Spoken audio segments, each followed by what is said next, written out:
पुढची महत्त्वाची बातमी पाहूयात। विधानसभेत प्रश्न लावण्यासाठी नेत्यांच्या एजंटकडून पैशाचा व्यवहार होत असल्याचा आरोप आमदार परिणय फुके यांनी केलाय।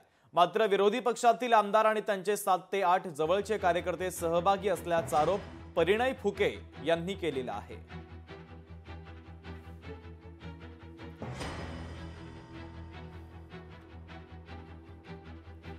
राइस मिलर्सने एक ऑडिओ आणि व्हिडिओ क्लिप दिली। त्या ऑडिओ आणि व्हिडिओ क्लिपमध्ये या संदर्भात लक्षवेधी लावण्याच्या संदर्भात किंवा एक ब्लॅकमेलिंग करण्याचा खंडणी मागण्याचा प्रकार त्या ऑडिओ क्लिपमध्ये समोर आलेला आहे।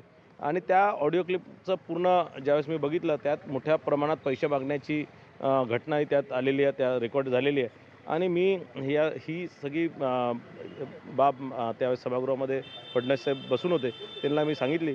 त्यांनी निश्चितच सांगितलं की या संदर्भात सगळी फॉरेन्सिक रिपोर्ट फॉरेन्सिक हे करून घ्या। या संदर्भात सगळी रिपोर्ट जोपर्यंत येत नाही तोपर्यंत कोणाचं नाव घेऊ नका। तर राइस मिलर्सने एक ऑडिओ आणि व्हिडिओ क्लिप दिली। त्या ऑडिओ आणि व्हिडिओ क्लिप वरच्या सभागृहात आमच्या सभागृहातले सदस्य नाही, वरच्या सभागृहामध्ये विरोधी पक्षाकडून या विषयाचा एक समाचार येत्या सोमवारी घेण्यासाठी आम्ही लावू।